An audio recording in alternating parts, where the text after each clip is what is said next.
presentation of TPC Sports.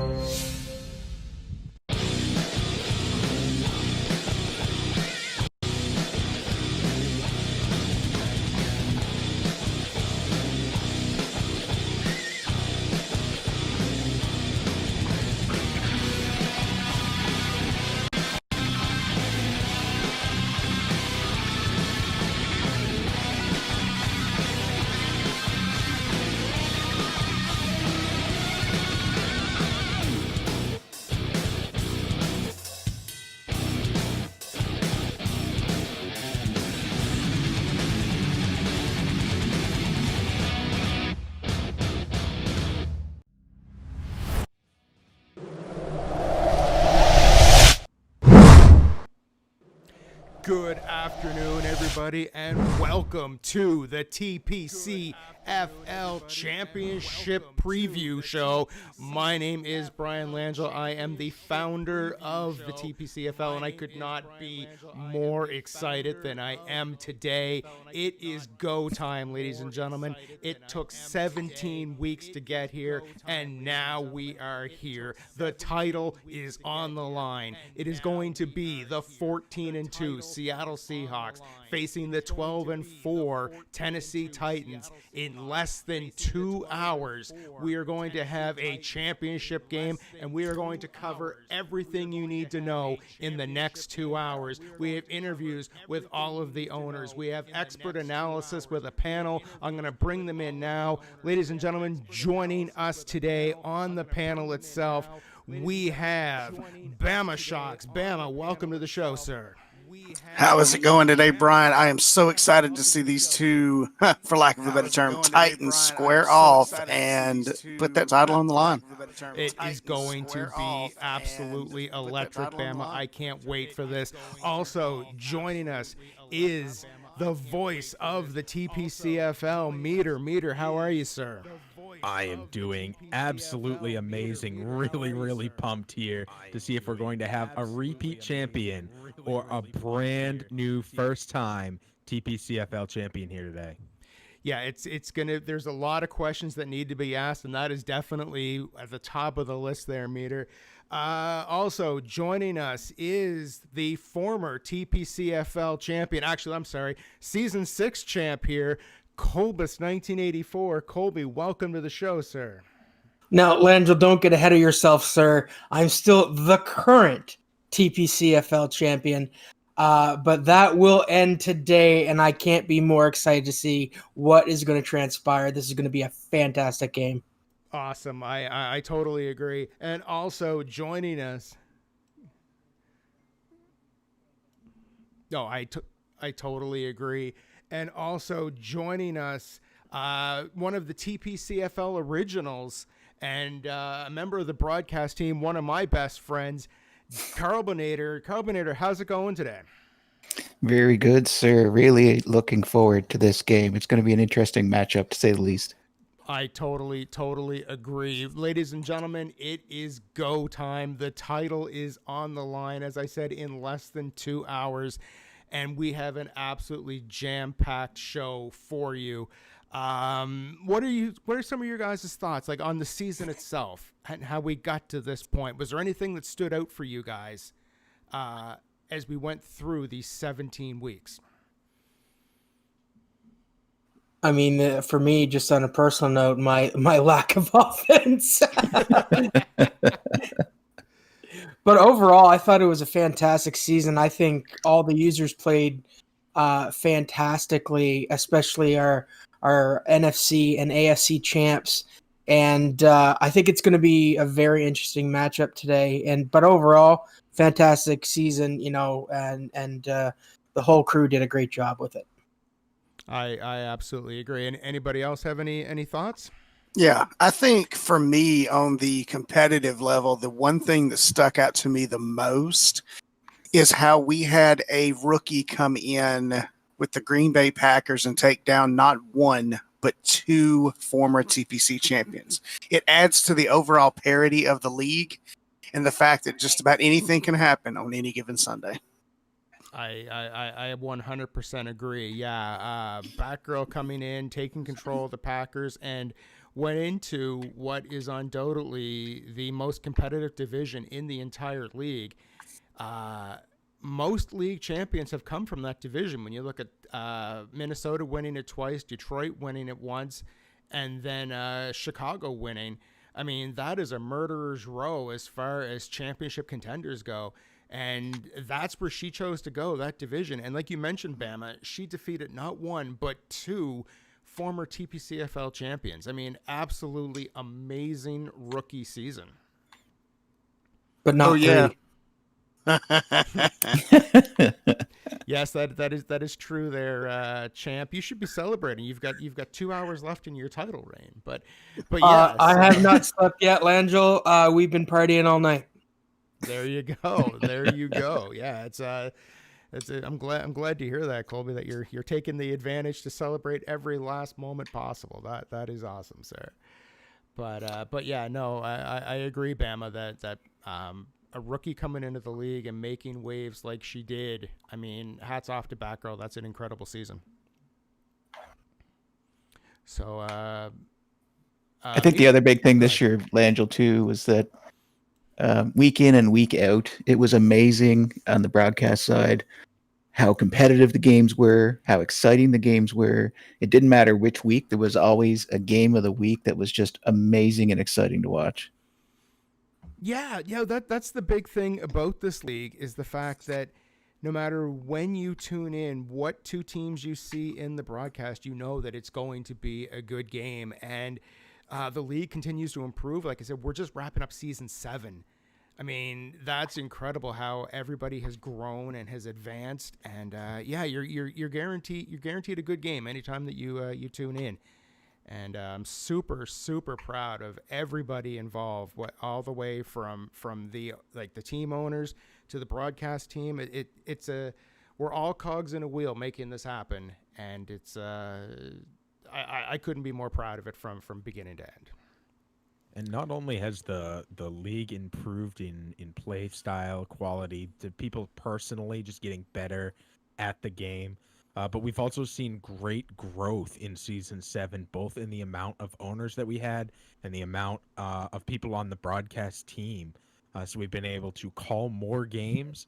And then the final thing I want to bring up about Season 7 was huge, massive breakthroughs on the database side, on the website side, in a lot of hours of work put in by the league founder, Langell, to make that happen. And now, once again, despite EA's best efforts to get us to continue to break that database, Langell has made it happen. We, once again, have every stat from every game, from every player, ever. Yeah, it's thank you, Meter. I greatly appreciate that. And yeah, I feel like I'm battling two things. I'm battling the league competitively, and I'm battling EA to allow us to keep doing this. But it's but yeah, that's my passion. That's what I do, and I appreciate the kind words. But without the people playing, without the owners in the league, I wouldn't have stats. So I definitely take a back seat to that. But I appreciate what you're saying, sir. So. You would have stats, but they all just be computerized. Yeah, and I'm not gonna lie, I've done that before. So we'll see how it goes. But yeah, we need to get this underway because we've got a lot of people tuned in. They want to hear what's going on. So I think unless anyone else has any last minute things they want to mention, actually I have something I want to mention. We have a lot going on today and a lot to pack into these next 2 hours. So there's going to be a post-game show.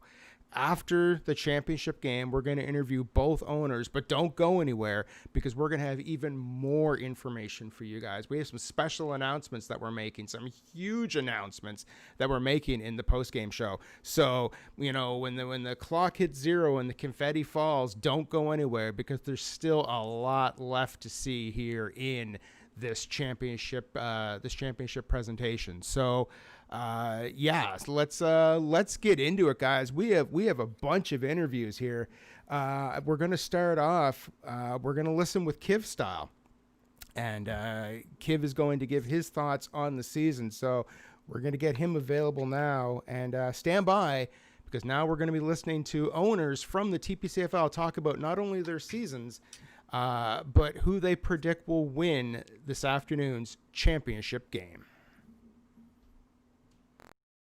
Hello again, everyone, and thank you for joining us as we continue this interview series. Now here today with KIVSTYLE, an absolute veteran here in the league. How's it going today, Kiv? I'm doing great. How about you, Meter? I'm doing great, thanks. So just wanted to get everybody together and ask a couple of questions here before big game, which will be on, well, here today as far as when people are listening to this. So talk to me about the season. How did the season go for you?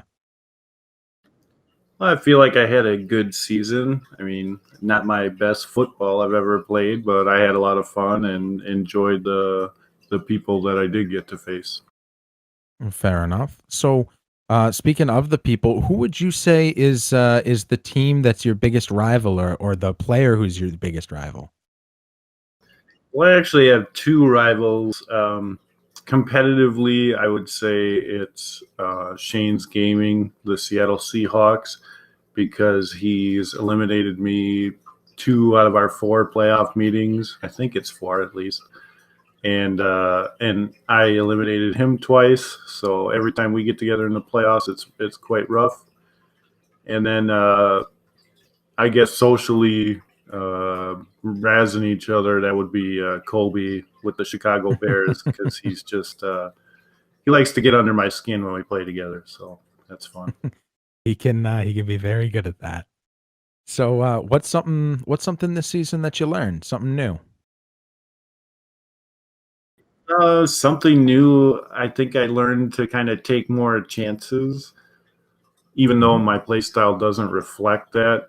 I think I feel like I need to play more aggressively. I play too passively, and sometimes it comes back to bite me. Okay, all right, and that's very interesting coming from someone who's played for so many seasons. And is this the only league that you play in? This is actually the only time I ever play Madden, so Well, that doesn't really show in your play style. You're hyper competitive in against everyone you play against. So good on you on that. What's something you feel that you guys did well this season? well, I think my game management skills continued to be the reason why I'm in a lot of the games. I keep it close enough and keep it down to the wire, and if I'm ahead by a lot, I tend not to blow a lead, so that's pretty comforting. Okay, all right. And what's something going into season 8 you plan on working on? Going into season 8, boy, I would say my passing game needs work. I know they didn't give Kirk Cousins the best quarterback rating for next season. I don't know if we're transitioning to Madden 21, but I'm sure his score isn't that good for this season. But I just need to work on my accuracy and passing. Okay, fair enough. And the big question everyone wants to know the answer to, the reason we're all gathering together for the big TPCFL championship game. What's your prediction? Who's going to win, and what's the final score? I'm gonna have to root for my division here, Shane's Gaming. Or my conference, I should say. I'm gonna have to say Shane's Gaming is gonna win. I haven't seen much of Rockman's play style, and I'm not sure what to expect. The score, I'm going to say, is going to be close, just because of the two competitors getting as far as they did. I'm sure they're going to be close. I'm going to say 27-30 in favor of the Seahawks. Wow, that is a close game. Well, thank you so much for joining me here today for this interview. Thanks for being a part of the league, Kev. Yeah, thanks, Meter, and thanks for all you do. You guys are doing a great job, and it really makes it easy on the players. We know exactly when we're going to play, and we know exactly how it's going to be covered, and it's great to watch. Thanks.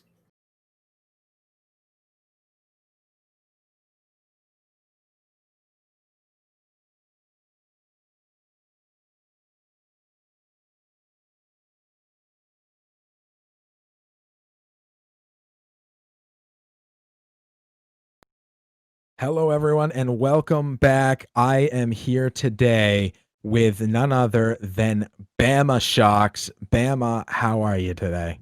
I'm doing absolutely fantastic, Meter. How are you today? I'm doing great. Thank you so much. And I apologize. Remind everyone what team you're the head coach of. I am the head coach of the mighty Atlanta Falcons. Go Dirty Birds. Dirty Birds. So let's talk real quick about this past season. How'd season 7 go for you? Whew, season 7 was rough. We started off in a deep deficit, but we were able to come out close to the playoff picture. So the end of the season was better than I expected. Fair enough. And what team or who would you say in the TPCFL is your rival? Oh, that's absolutely got to be the Tampa Bay Buccaneers. Fair enough. And what's something new you learned in season 7?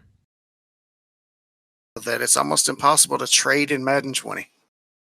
Not trade, but renew players, excuse me. Ah, yes. Yeah, you know what? That's really fair. I think I ended up blowing my entire salary or salary cap on Brady. Price well spent, I will say. And what's something you feel that you guys did well this season? Running the ball. Devontae Freeman was a beast this season. Okay. Yeah, fair enough. I know you guys saw great success in the run game. I think he had in excess of 10, 20 plus yard runs where, previous season I was with the Falcons. Like that wasn't the case with him. Fair enough. And what's something that you guys plan to work on going into season 8? That's going to be getting the receivers to catch the ball when they're supposed to. I've had that same issue, so I fully understand. Dropped passes plagued us all season. Fair. So the reason we're all here today, what is your prediction for the TPCFL championship game? Who is going to win, and what's the final score? So here's the thing. You've got a veteran champion in Shane's Gaming. He's already won the title once. He's been strong in the playoff picture for the last several seasons. This time around, Rockman is got a strong case. I've had the pleasure of calling quite a few of his games this season, and his team is strong. And if by chance they've got Derrick Henry in that backfield with Lewis as well, like they're going to be unstoppable on the ground. It's a really tough call, but I have to go with the former champ in Shane's Gaming. Probably looking at a 27-24 situation. It's going to be a tight game. That is a tight game. I'm really excited to watch it, and wish you and the Falcons the best of luck going into season 8. And thank you for doing this interview here today. Absolutely. It's been my pleasure.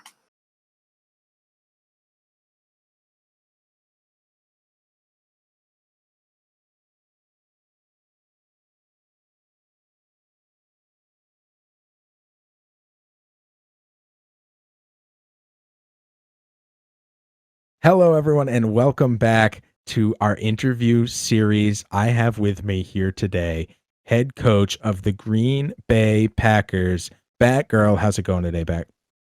Going great. How are you? I'm doing great, thanks. So before we talk about the big game here today, I wanted to talk briefly about the season. How did this season go for you?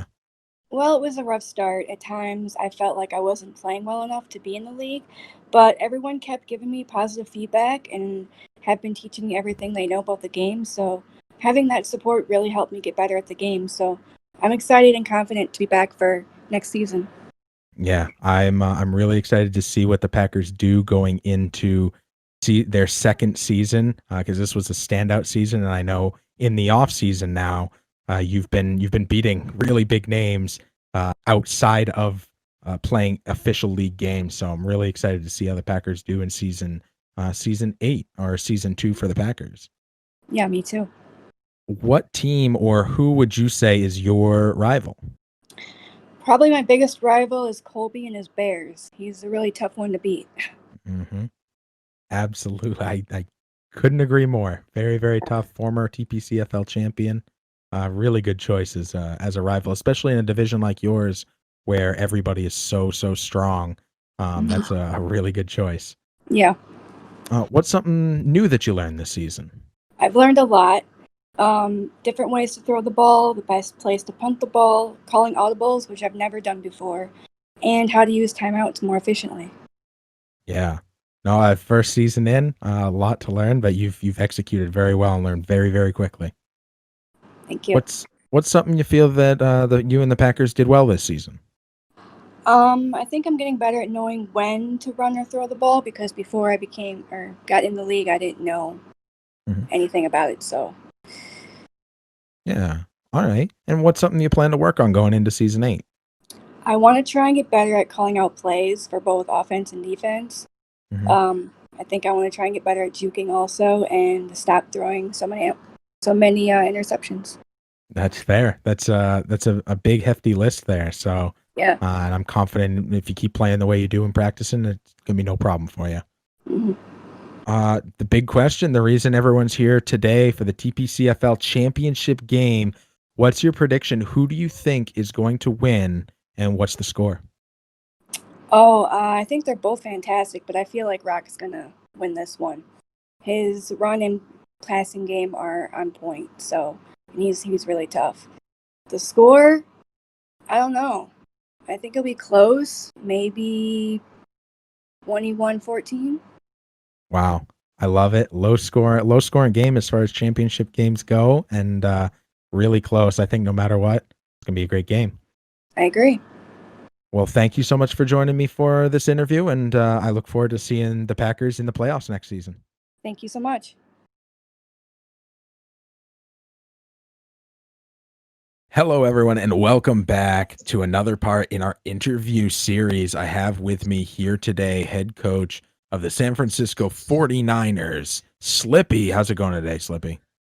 It's going really good, thank you, Mida. And yourself? And doing fantastic. Really, really excited for the TPCFL championship game. But before we get to that, let's rap a little about this season, season 7. How'd the season go for you? The season for me actually went really well, a lot better than my other seasons. So I do feel like I've really improved over the last seasons. I mean, when I first started, I didn't know anything about American football. And now I feel, thanks to everyone within the community, it's been a big progression for myself. That is really awesome to hear. That is the goal of the TPCFL. So really happy to hear that. What team or who within the league would you say is your rival? Well, would have to say it's got to be the Seahawks. The Seahawks have been quite a tough team. Shane plays with that team really well. Yeah, absolutely. I think that's going to be the case for a lot of people feeling that way. What's something new that you learned this season? I definitely learned how to cope without a player so I would usually rely on a player. I know it's not a good thing, but I've had to learn once I got mine injured that I have to start relying on other players. And I noticed as soon as I started doing that, my game plans also evolved a lot more. Wow. Okay. And what's something that you feel you guys did well this season? Well, for me, it would have to be the running game. My run game's improved a lot. I've learned to do a lot more skill with that, and it's caught a lot of the players out, even when they're expecting it. Yeah, I know a lot of people have commented on you specifically, your ability to juke and the implementation of that this season. I would agree. I think that was a huge win on you guys' side. A lot of practice went into it with me with that. And what's something that you plan on working on going into season 8? Trying to mix up my plays a lot more. I do feel I am getting to the point where people know what I'm doing when I'm doing it. So I need to try and start thinking outside the box a bit more. Fair enough. I love it. Diversification. And the big question, the reason that we're all here watching the TPCFL championship game, who is your choice for who is going to win the game, and what do you predict the score to be? To be honest, I couldn't tell you who I think was going to win it because both teams are just strong. So it's going to be a very close game in scores. I wouldn't be surprised if it's to a 1-point difference either side. Wow. Any sort of a guess on who might win or what the score is going to be, or both? I would probably say the Seahawks will probably come out with this again because the way they've been playing really well. As for a score, I would say I couldn't even predict it, to be honest. I think it's going to be that close a game. Fair enough. Well, thank you, Slippy, for joining us for this interview, and thank you for being a part of the league. No, it's always a pleasure, and it's good to be part of like this community. Again, shout out to everyone that's been part of it, and to you guys that are putting all the effort into building it.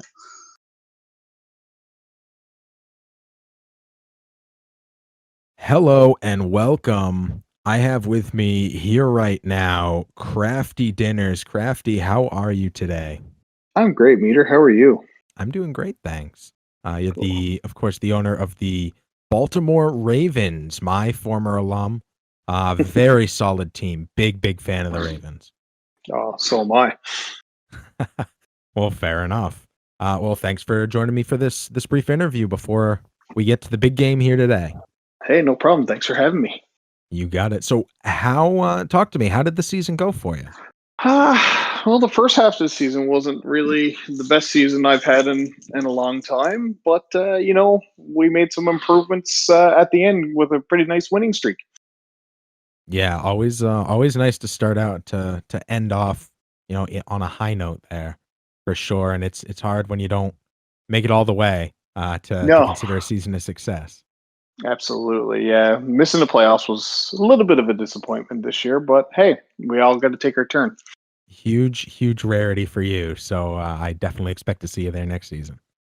I hope so. So what team would you say, or who is your rival in TPCFL?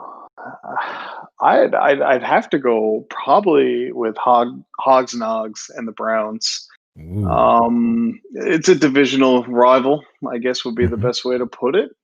But he's it kind of carries over from the PFL, my other league, where we've bumped heads a bunch of times. I love it. I love that it transfers over, so we have multiple leagues worth of history there. Absolutely, right? Like I've kind of become his kryptonite, but he was my kryptonite at the beginning of the season, definitely in both leagues this year. All right. Well, you've been playing this game for a long time. You play in multiple leagues, but you may agree with this. I find I always still have room to learn more things. What's something new you learned this season? Oh my God, the running game with a quarterback. It's been unreal. Lamar Jackson, man, I never thought I'd have that aspect to my game. Most people knew me as a pocket passer with Big Ben in Pittsburgh, but no, I learned a hell of a lot more this year, I think, in Madden than I have in in the last couple of years for sure. Oh wow! And what's something you feel that you guys did well this season? Where did Baltimore excel in season 7? Geez, that's a good question. I think I learned a little bit more in patience, to be honest with you, in my running game. It was good in Pittsburgh. It was decent in Texas when I had them. But no, just being able to call a run play option and just picking out blitzing, I think, is where I really excelled. And it showed in the winning streak that we had at the end of the season with the 6 games. I know for a lot of people, those RPOs were a really big game changer. Oh, it was a huge game changer, and I love how EA actually implemented them more and more into the game this year. Absolutely. What's something going into season 8 that you plan to specifically be working on? Defense. Yeah. Definitely my defense. I think I picked it up at the end of the season. Like I found, like, even from Madden 20 to 21, 19 to 20, it was a bit of a change. There was a couple of different things, like my go-to plays didn't really work, but I'm going to work on my defense a little bit more because I think I have the offense figured out. Fair enough. And I think if we take a look at some stats with that, those would agree with you too. Very strong on both sides, but offensively, exceptional work. Yeah, and, the boys were good. The big question, why we're all here on game day this Saturday, Who do you think is going to win the TPCFL championship game, and what do you think the score is going to be? What's your prediction? Oh, geez, wow! I think it's going to be a tight game. I really do. You got two offensive powerhouses with Shane in Seattle, and of course, oh my gosh, the Titans. I'm trying to remember his last name. Sorry, Rockman. Rockman. Thank you. Yep. Thank you. Yeah, and Rockman. I mean, it's going to be a tight game. Two awesome offensive powers, but got some defense there as well. I never got to play Rockman this year, so I don't know really his. I've watched his games, so I really think it's going to be Rockman. To be honest with you, I really do. Wow. And your score prediction? I'm gonna go with I'm thinking like a 28-21 type sort of game. That's where my thought would be. It's going to be exciting no matter what. Thank you so much for joining me today, Crafty. Hey, no problem. Thanks again. You got it.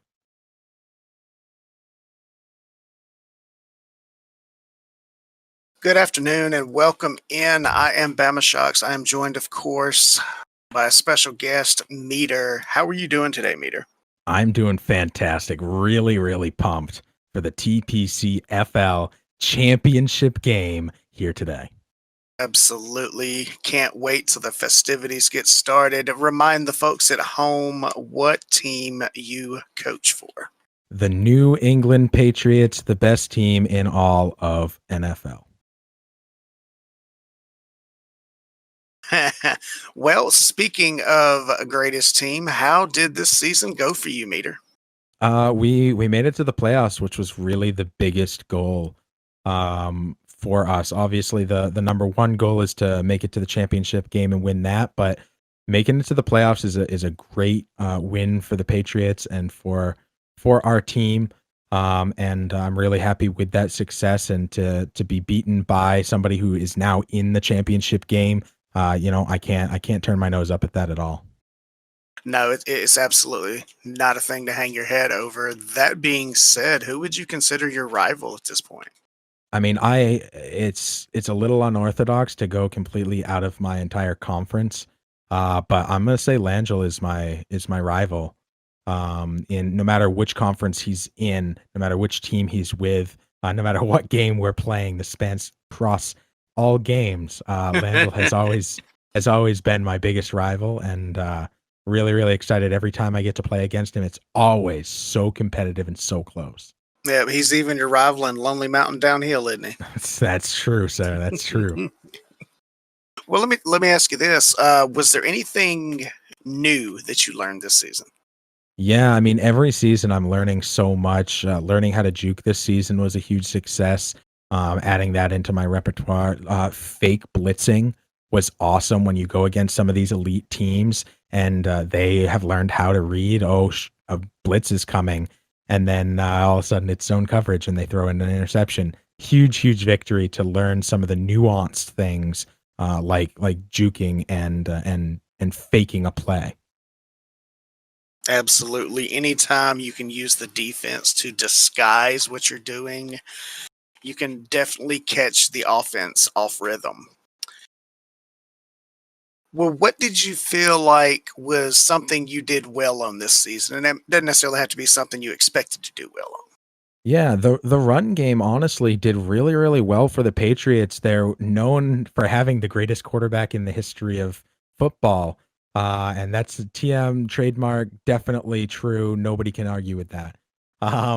But in having such a great quarterback, a lot of people expect you to throw all the time. And I think it gave us a really unique opportunity to exploit the run play. We have a really strong running team. Our front line could use a little work with the blocking. But once we get that locked down, I think you're going to see a lot of the run game become a big part of the Patriots' play style, especially as Brady starts to age.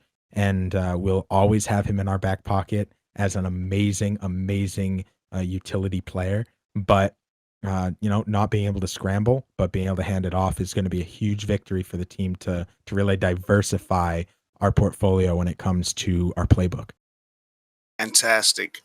Now, what would be something that maybe you struggled with or that didn't quite work out this year that you're going to work on going into season 8?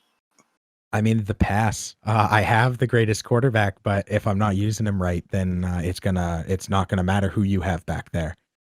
So getting my passing game down. There are times when I know I'm going to, I need to convert, and not being able to do that with the pass game has been a big failure for us in season 7 that we're not going to be looking to repeat going into season 8. I think the classic Patriots response is true as well, and that's everything. We need to work on everything going into season 8 because you can always get better and you can always be better at what you're doing. But if I'm going to pinpoint one thing, it's going to be my pass game, which seems kind of ironic coming from the Patriots. Especially after your bold statement of best quarterback ever. But I like it. I mean, you can't get complacent even with the things you're good in. So always improving is an outstanding goal. Now let's get to why we're really here, and what do you think is going to happen in today's championship game? Today's game is going to be really exciting. You have two explosive offenses. Both the Patriots and the Texans were upset by the Titans in the sense that they blew them out of the water in interceptions, pick sixes, and in giant one-play drives going as far as, I think there was a 97-yard play against the Patriots that the length of the field pretty much, getting in for a touchdown, just breaking free. I think that's going to be huge from the Titans, and something that's really hard to plan for is the explosiveness of their nature. But I think you see the same on the opposite side of the coin. The Seahawks are really strong right down the line. Their pass game is phenomenal. They always manage to convert in really tight situations, whether it's a short or a long. They come up with something every time, and the scramble ability of Seattle is massive. So they manage to pull out huge plays in the most pivotal, important times. So I think we're going to see a really competitive game. I don't see anyone completely running away with it, but I think you're going to see a lot more of the passing game from Seattle and the running game from the Titans. So it'll be really interesting to see what happens there. My prediction is going to be an upset. I think Rockman's going to take this one. I think he's upset people right down the line in regards to veterans in the league being overturned by this explosive team. I think this is the year that the Titans walk away with it. And I think the score is going to be 30-31. Absolutely. It's really hard to disagree with the sheer amount of pick sixes the Titans defense has put up in the playoffs alone. True. And that could It's very well true. tip the scales. 31-30. Picking the Titans. Well, thank you very much for joining me today, Meter. And I look forward to speaking with you soon. That sounds great. Here with us on the phone right now is Colbus1984. Colby, how are you today? Yeah, I'm feeling pretty good finally, Meter, after a little stint on an extended vacation, let's say. Yeah, we're all really happy to have you back, and I'm really happy to have you here today for the interview. So let's jump right into it. How'd the season go for you? We had some difficulties in our offense this year. I think that was our biggest downfall team-wise. However, I was really happy with the defense this year. I think we played some excellent defense, and they really stood up when we needed them, especially guys like Danny Trevathan and Khalil Mack, and Akeem Hicks had a great year as well. Luckily, we didn't get hit too bad this year by the injury bug, so overall, I think we had a pretty decent year. Just maybe offensively, not the type of year that we're used to having.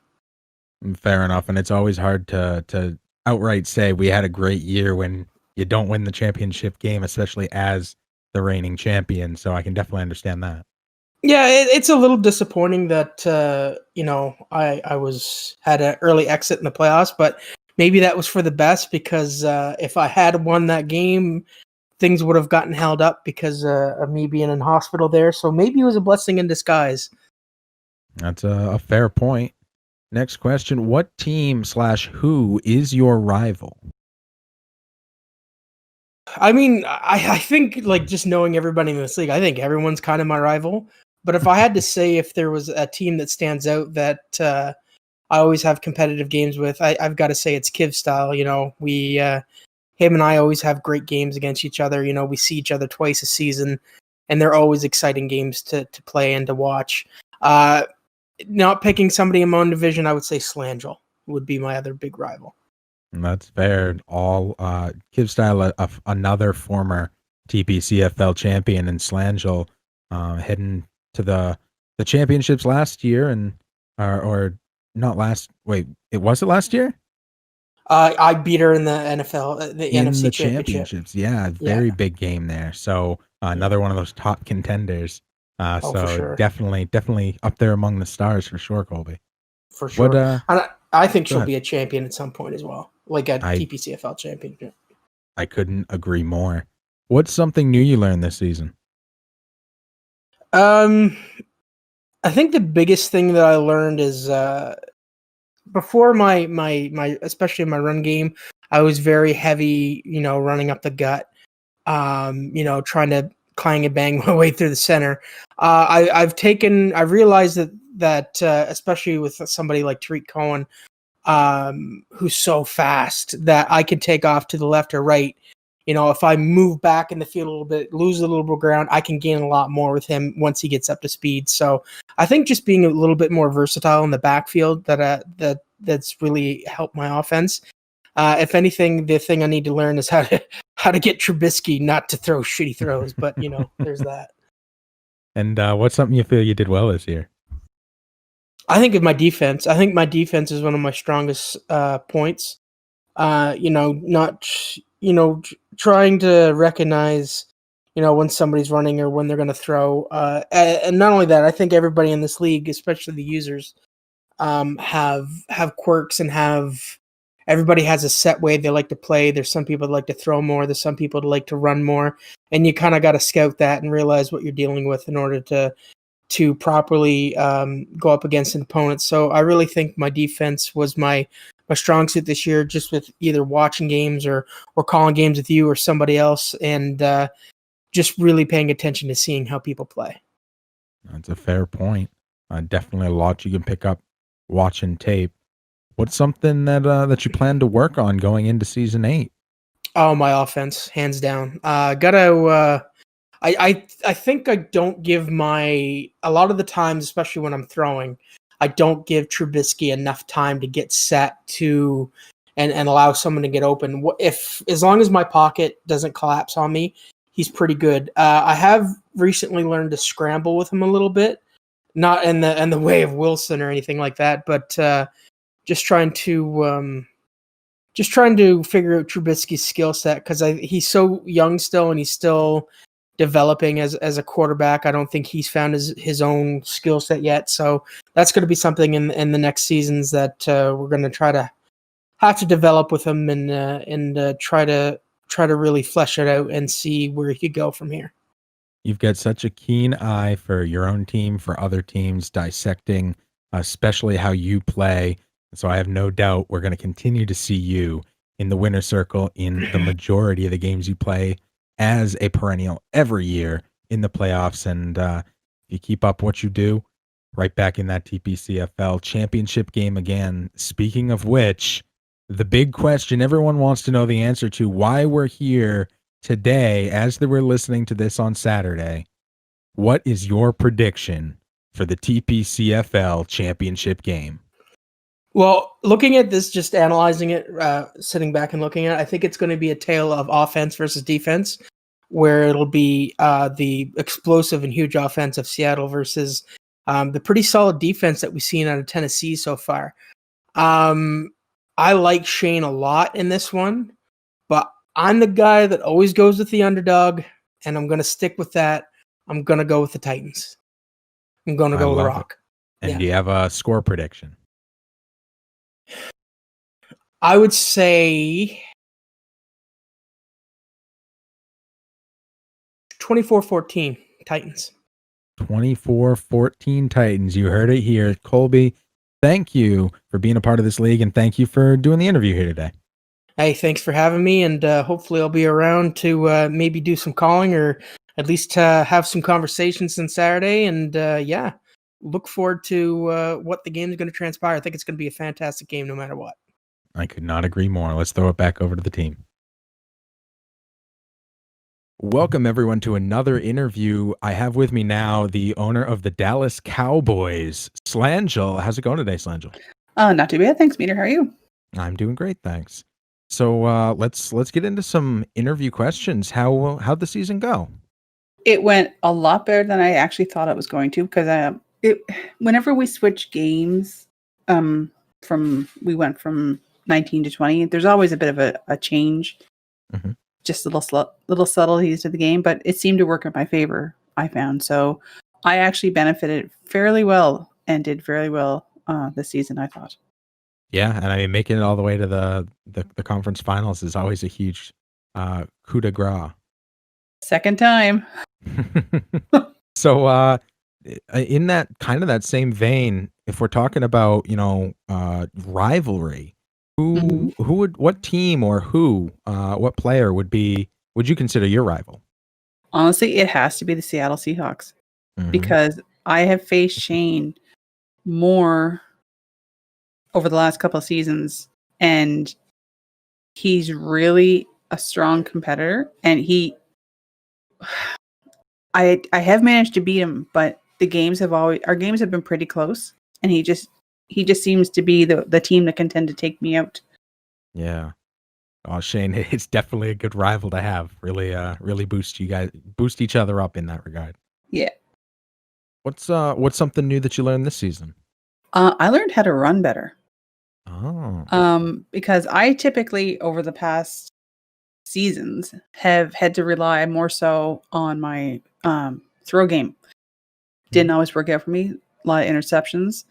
But this past season, Ezekiel Elliott and I kind of came to terms, and I seem to be able to mix up my plays a little bit better with more success. It's not that I wasn't mixing them up before, but I'm having more success.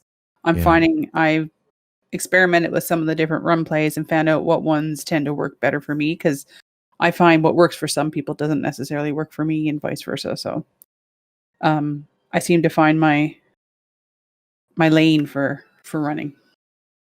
I love it, and I think having played against you and getting dominated by you on the ground, I can 100% corroborate what you're saying.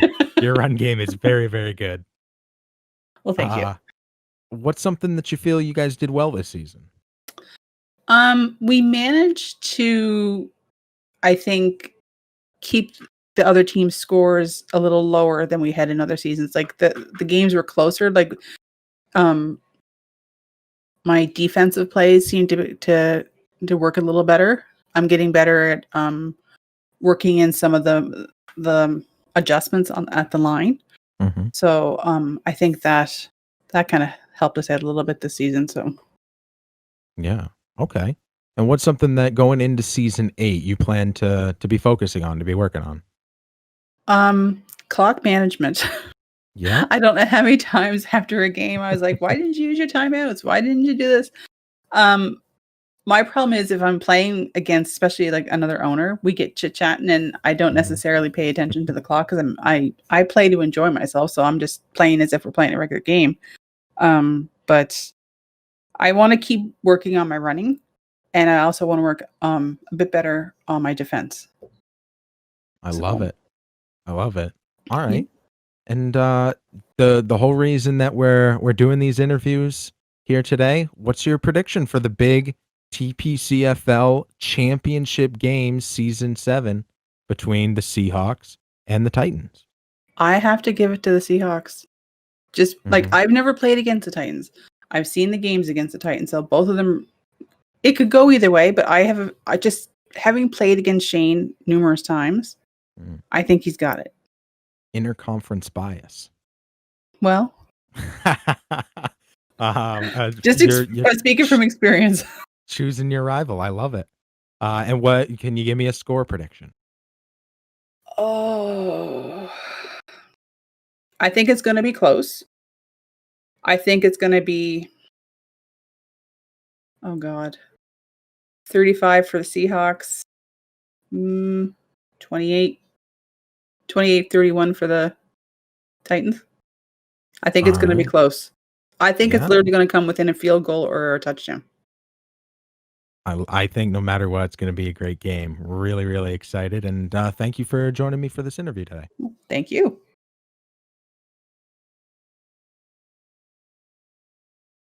Hello, everyone, and welcome back to our TPCFL interview series on TPCFL Championship Game Day. I have with me the owner of the league, the reason we're all here, and also the head coach of the Houston Texans, Brian Langell. How's it going today, Langell?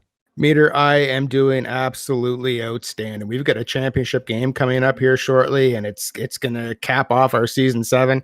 How can anybody not feel good at a moment like this?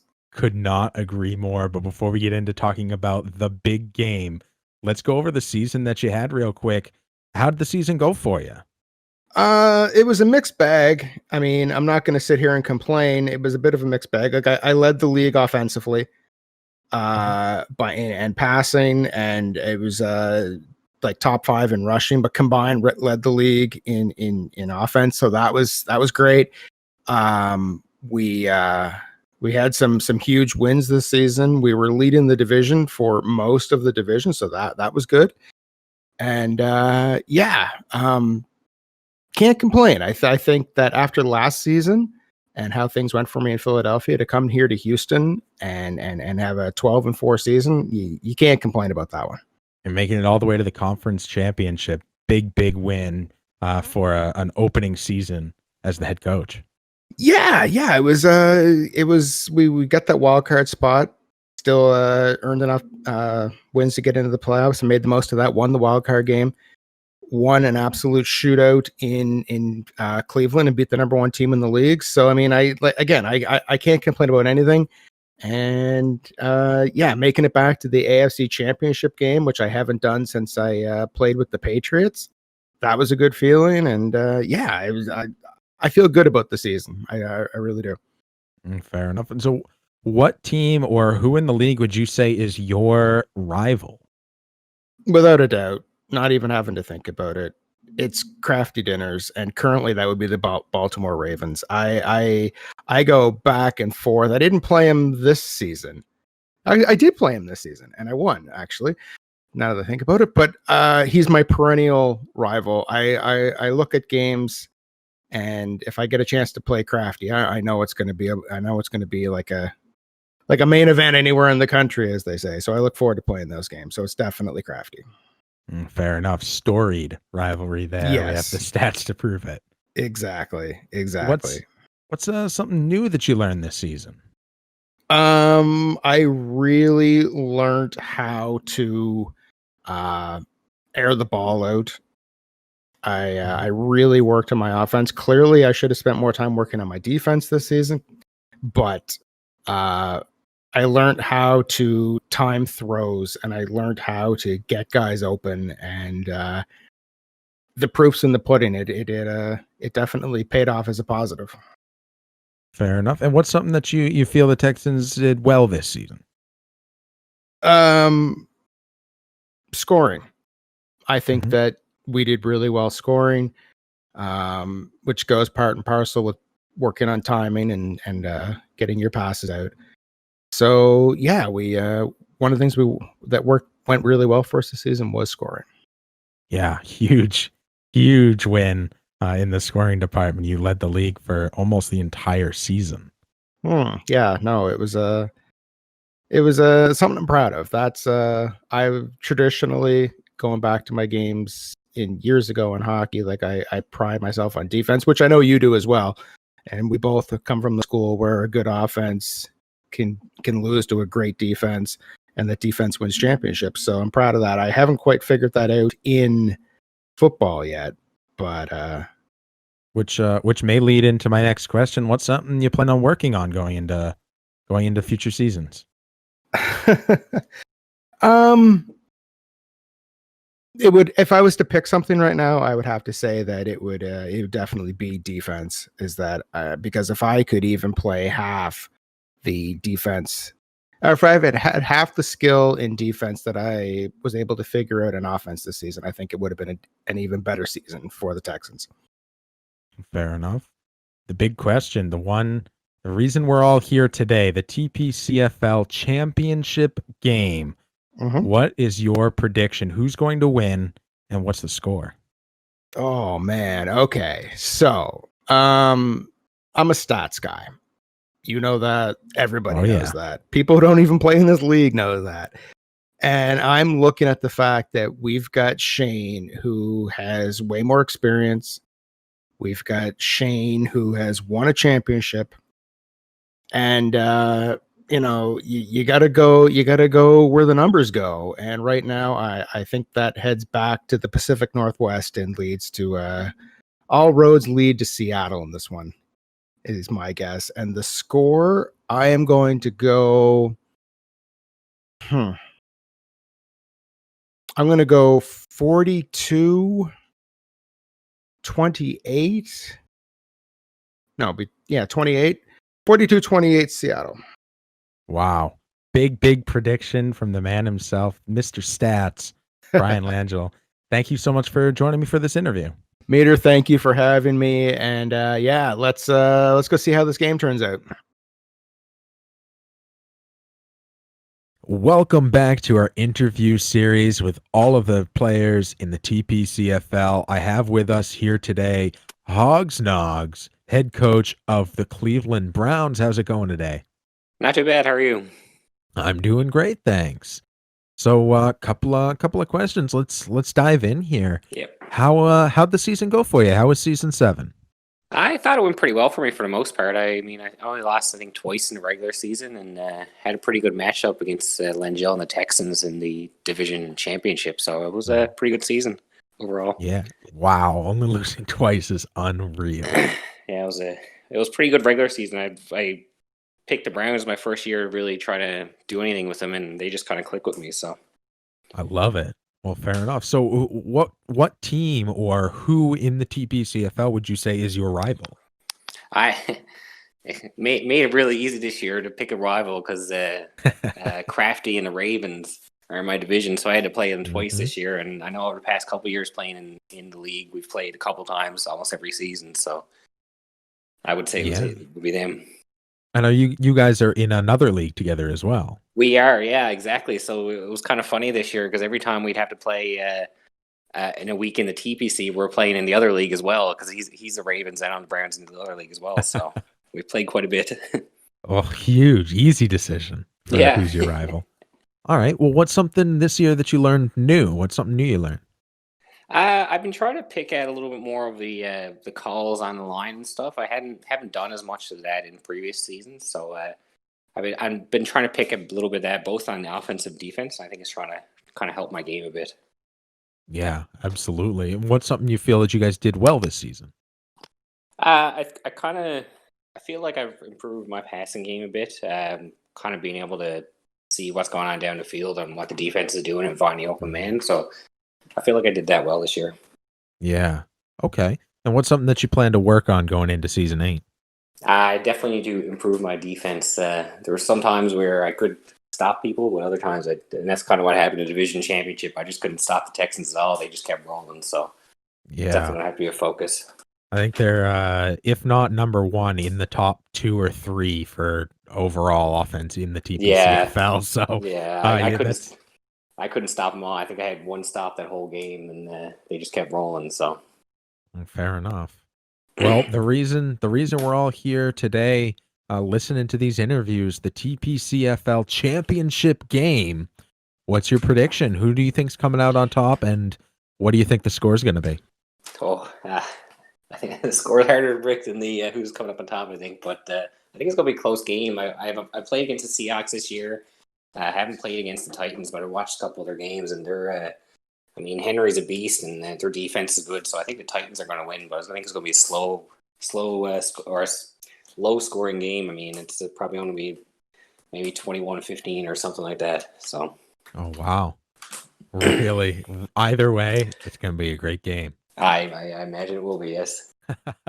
Well, thank you so much for taking the time to join me, and best of luck going into season 8. Thank you. Best of luck to you as well.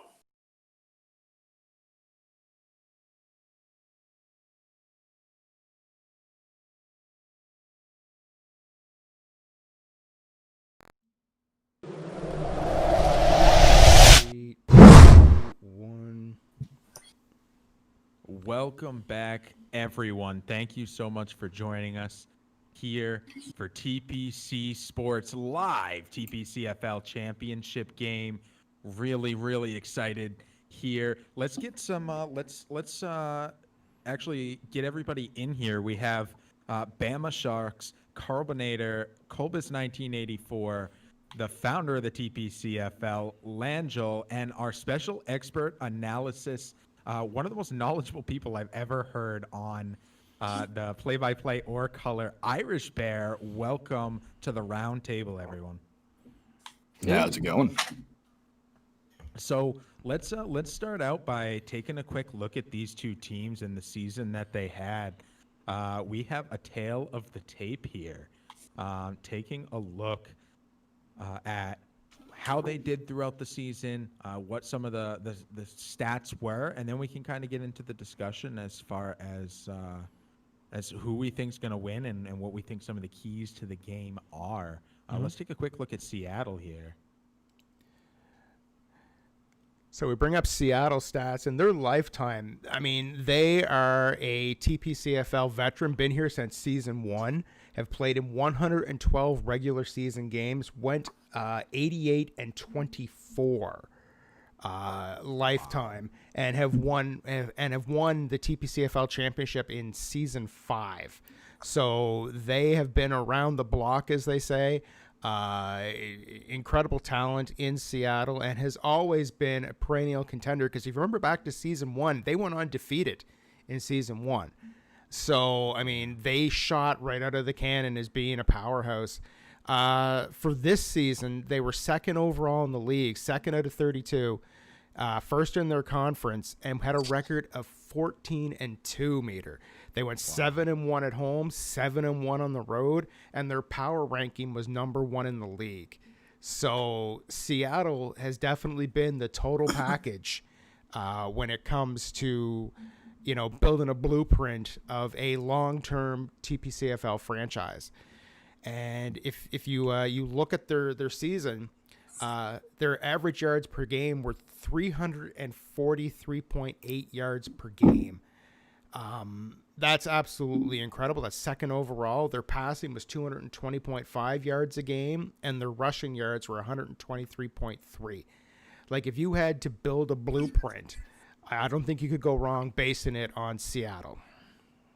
No, not at all. When you've played over 100 games, you can start talking about percentages in a really real way, in a proven way. You've played 5-6 games. Your percentages are going to be pretty skewed, but when you're talking about 100 games and you have a 78.5% win streak or win percentage, absolutely unreal.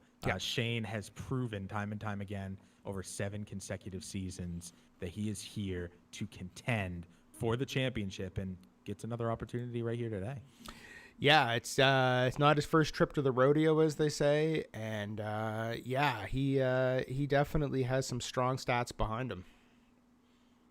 Let's take a little trip over to the Titans and take a look at what their tale of the tape looks like, and do a little minor comparison here. Sure, we've got Mr. Rockman, was in the league previously with the New Orleans Saints for 1 season, came back this season with the Tennessee Titans, so he's played 2 complete seasons, played 32 games in total, won 22, lost 10.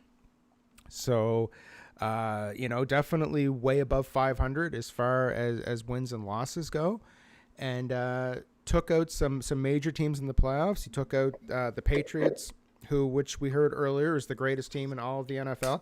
True. And the Titans, the Texans. So definitely knocked off some huge names to get to this point. Tail of the tape wise, Tennessee was 5th overall in the league this season. They had a record of 12-4 at home. They were 7-1 away. They were 5-3.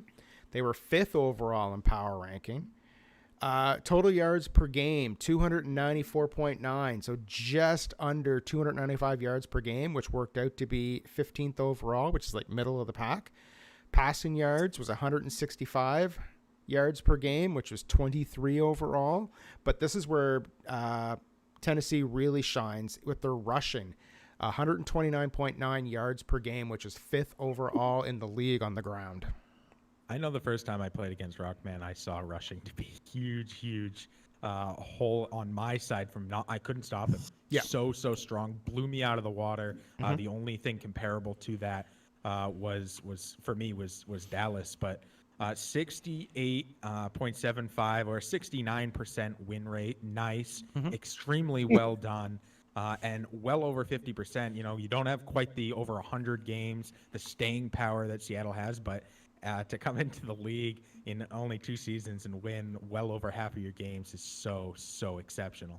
Yeah, most definitely. I mean, Rock deserves to be where he is right now. I mean, he proved continually in the playoffs that he's a contender, and he may not have the experience that Shane has, but he's backing up what he does have right now. We have a backdrop now. Let's get into this as far as getting everybody on board to talk about what we think some of the keys to the game are, what we think we're gonna be expecting here today. What's it gonna take to win against either team? Bammer, do you want to kick us off? Yeah, I was just looking over some of the stats here. The Seahawks outpace the Titans by about 50 yards a game, and most of those come through the air. I have noticed a lot this season that Tennessee does not utilize Mariota as much as they could because of the strong rushing game. However, I've noticed that Mariota also makes some poor decisions when he really needs to come in clutch, whereas Russell Wilson is just an all-out superstar. Yep, that's that definitely, you know, that glass holds water. When you're looking at it, I mean, I think the biggest thing, in my opinion, is the fact that Tennessee has to walk a very fine line between, you know, using the run game because it's what got them here, but at the same time not being predictable and relying on the run game here in the championship final. Speaking of run game, have we gotten word yet whether Derrick Henry is out for this game? Derrick Henry is out for this game. Yes. I believe his ribs were broken in the broken, playoffs that's right. against the Patriots. Yeah, so it's going to be a while. So it's your fault. So yeah, You know, go ahead, Colby. I was just gonna say that as much as we talk about how, you know, Shane he runs out of the pocket with Wilson all the time, I also find Shane is highly unpredictable, and that's something Rock's going to have to contend with. And when I say highly unpredictable, it's that yes, we see Wilson running out of the pocket and then bombing it down the field, but at the same time, if you could cover every single receiver he's got, and as soon as he realizes that, he takes off with Wilson and he'll gain 12, 15, 20 yards with Wilson at a time. Yep. And he's so good with that. And not only that, they're a double threat when it comes to offense because their run game, like whether it's Penny or somebody else, they hand it off. And again, they're getting another 10. You know, you have them up against the ropes. I've done that so many times against Shane where I got him on third down and I'm ready to, you know, get the ball back, prepare for a punt, and he busts through that line and he frustrates people. So that's something that Rock is going to have to contend with is the unpredictability of Shane's gaming. Yeah, one of the things I've called a lot of games and I've watched a lot of games, and I thought that I had Seattle figured out. I thought that I had the defense scheme to handle Seattle, and by doing that, I was going to run a nickel defense and have people back down the field to prevent the long throws. And on paper, it looked great, and then Shane made me look absolutely silly. So you have to prepare, and you also have to be able to have a game plan, but be willing to change that game plan early and quickly. Speaking about Shane's unpredictability, because I wasn't ready for Wilson, as Colby just said, to take off and gain 10, 15 yards because I had everybody back trying to block the pass. And then Wilson just took off up the field by himself. So you have to be able to change on the fly and see what's coming. And Shane is a master of being able to just change gears and go where he needs to go. I mean, and staying in the theme of unpredictability, Rock has an advantage here as well. We have not seen the Tennessee Titans play nearly as much in the TPCFL as the Seahawks. You know, Shane has always been up front. He's been spotlighted many times. He's been in championship games. whether it's conference or in the finals. So we've seen Shane.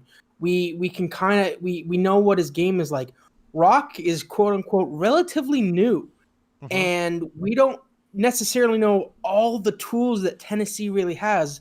Bama touched on it briefly. Like Mariota is a tool that we've yet to see used to his full potential. That could be something he pulls out today. We have no idea what Rock's going to do. So again, I think this game is extremely unpredictable. You can't tell going into this who's going to do what at this point. I think it's very, very interesting.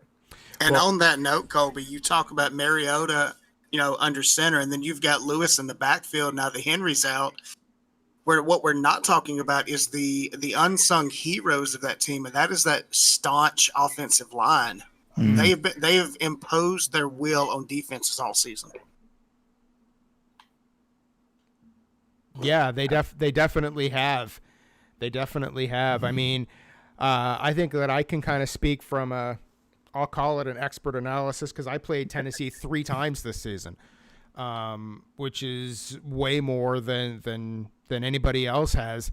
And the thing with Tennessee is the fact that their defense deserves as much MVP accolade as the running game on the offense, because I had Tennessee dead to rights in the regular season a couple times, and they were able to intercept on the goal line and run it back for a pick 6. And had I been able to just, cross that line, the game would have been different. Their defense shows up out of nowhere and makes absolutely massive plays. And Shane needs to watch out for that, because, you have 7 points in your back pocket and you're ready to cash them in. And Tennessee's not willing to give you those points. And they're going the other way really quickly.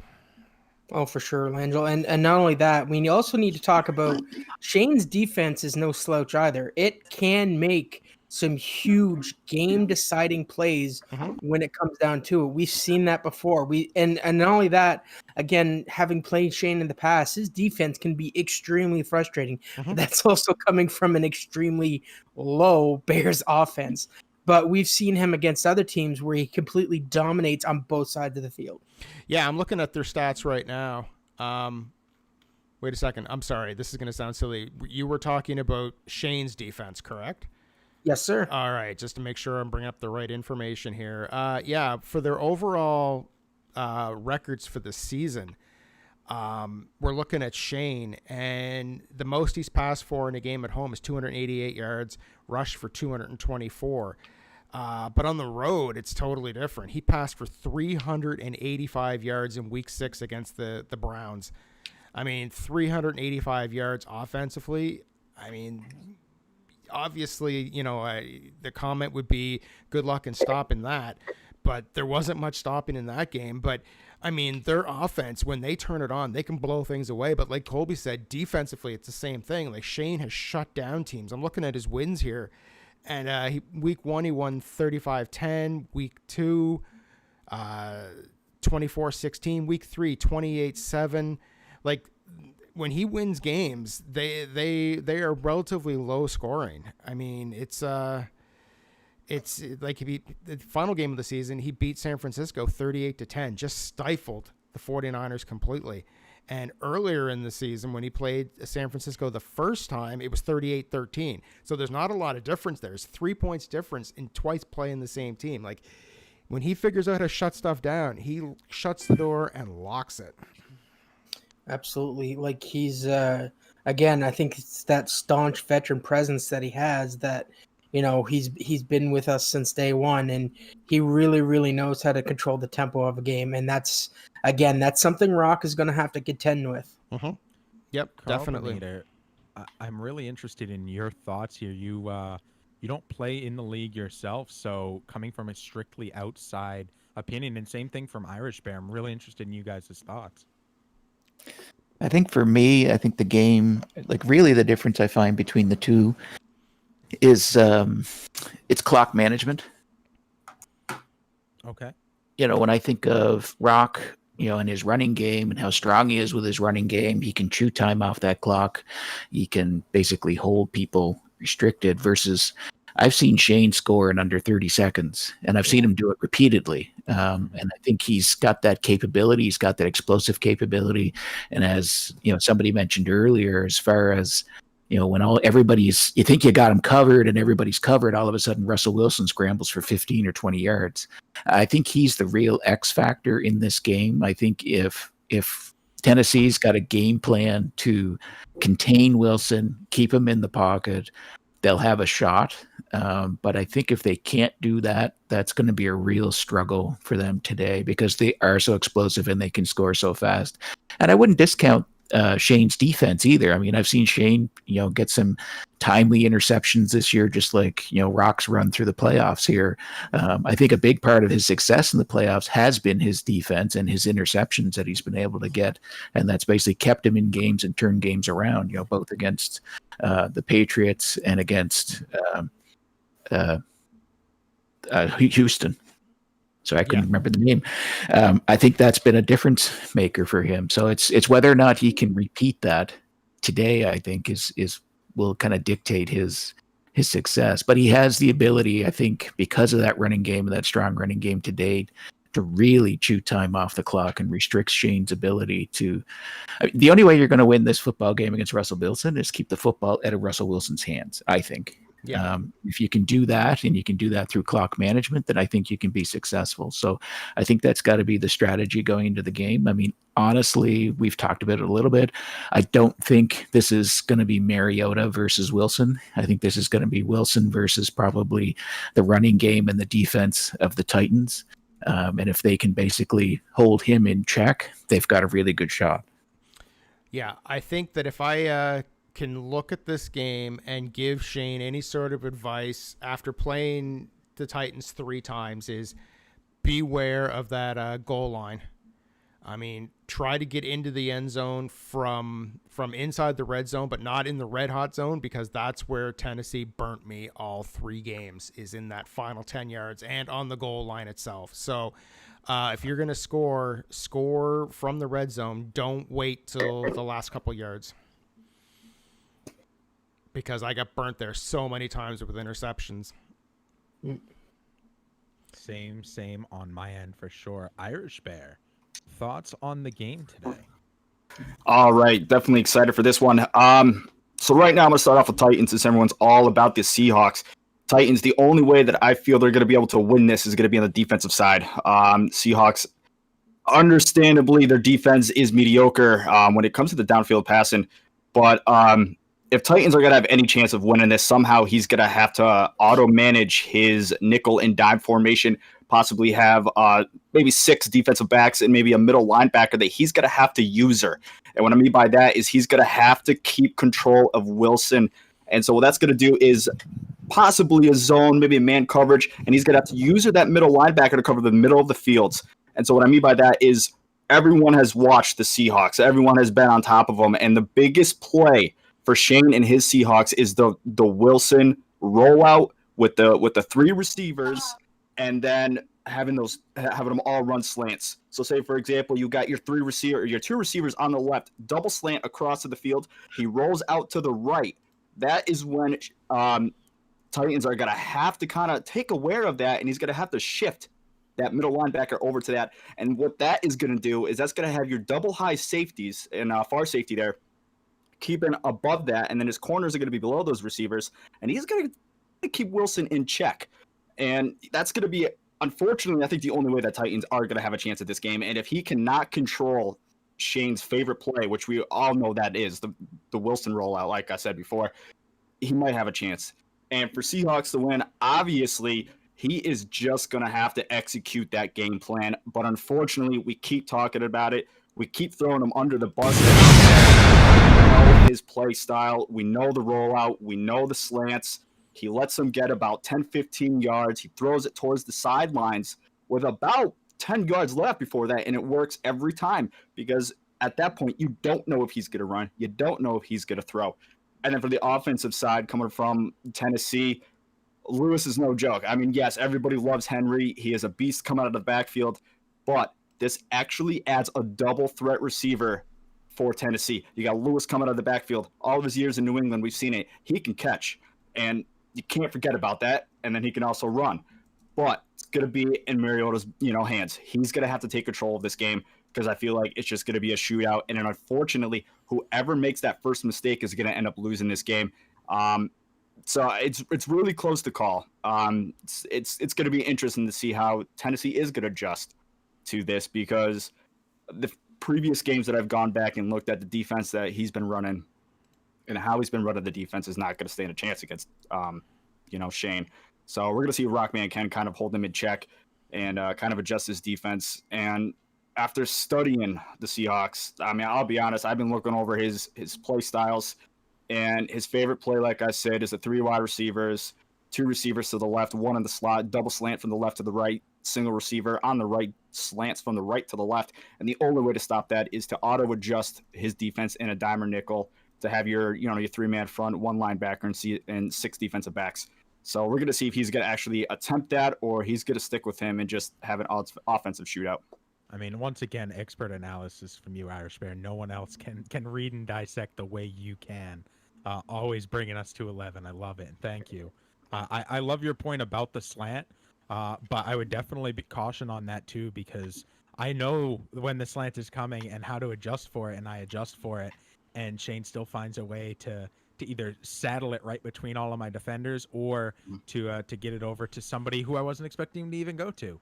Or worst case scenario, Wilson takes off, and Shane has no problem running with Russell Wilson. So even when you know what your opponent's going to do, sometimes it doesn't matter. Sometimes they can still outplay you.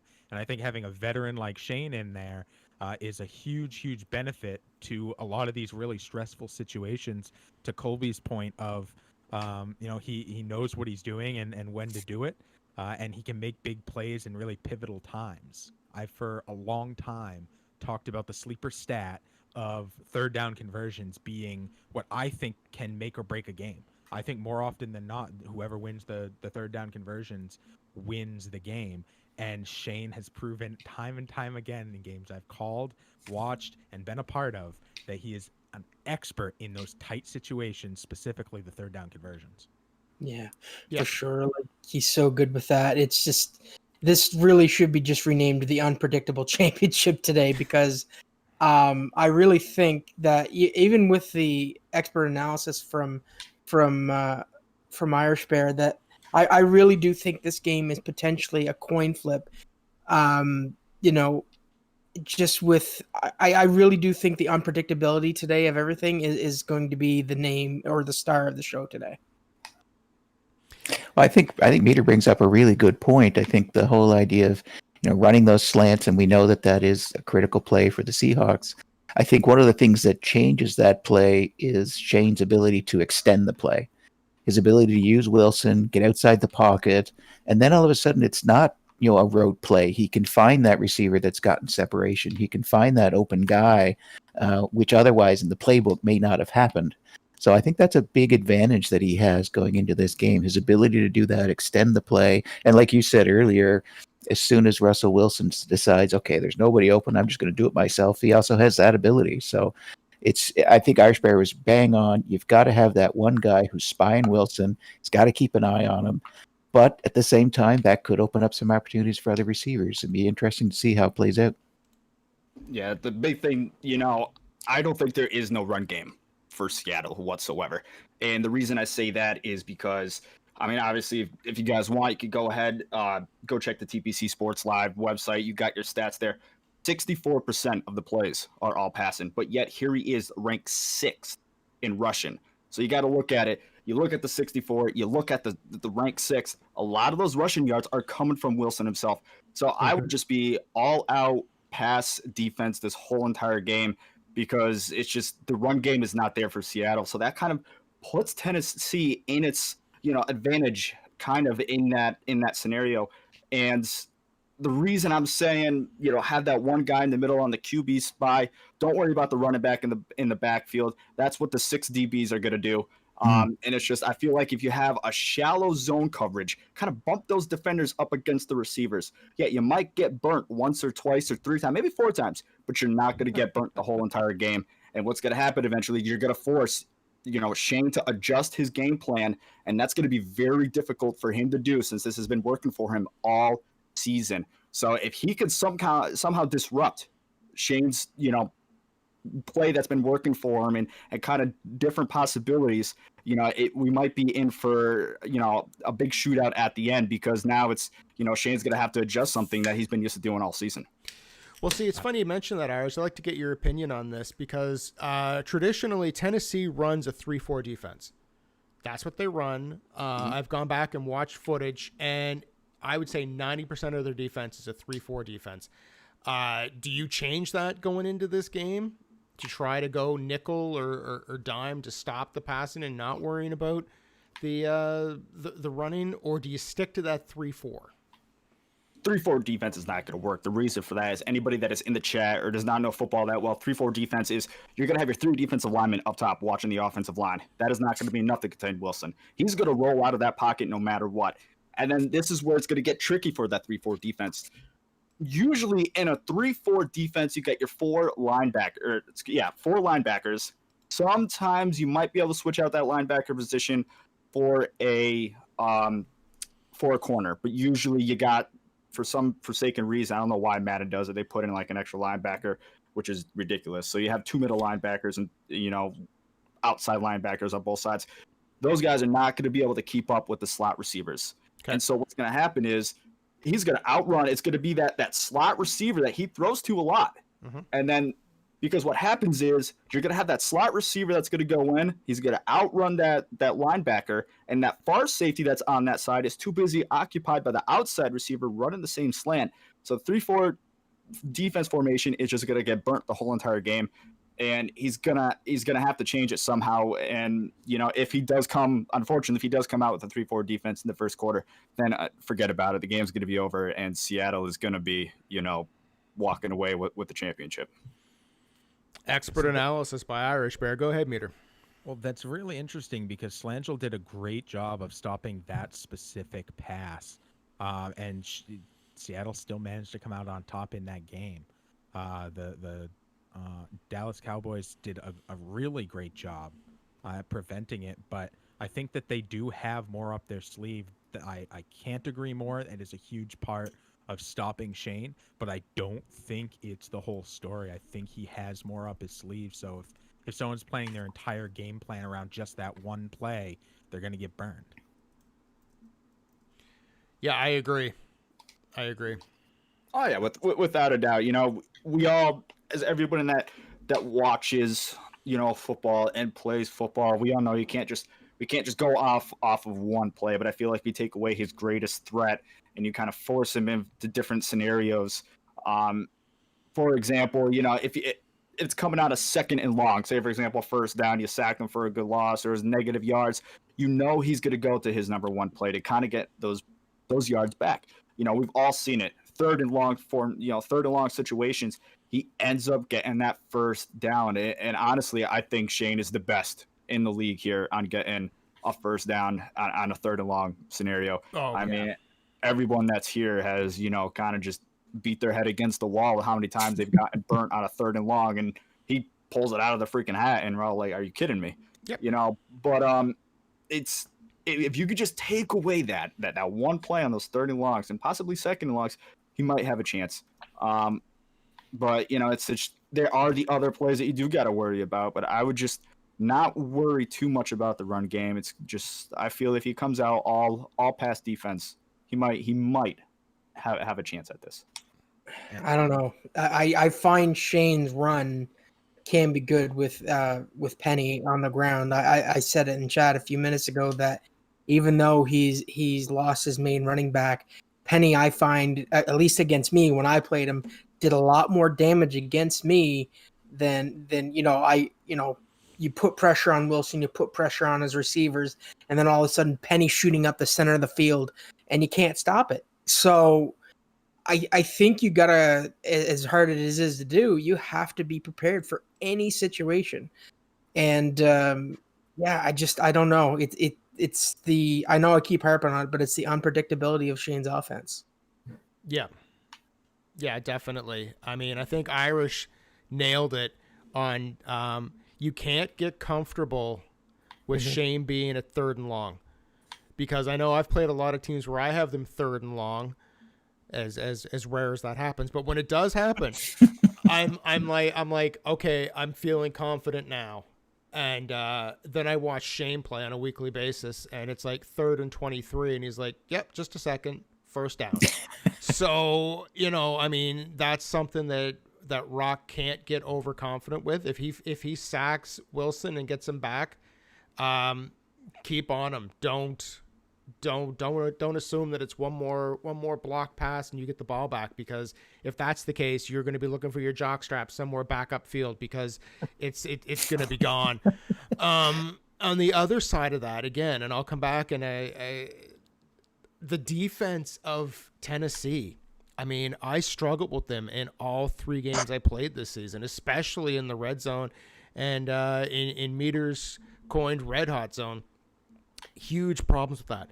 So I said it earlier in the show, and I'll repeat it again. If Shane is going to, you know, make plays that he's good at with these 10, 12, 15 yards at a time, hit that back at the 30-yard line, hit that at the 25-yard line. Don't try to get something inside the red zone, because that was absolutely stifling for Tennessee.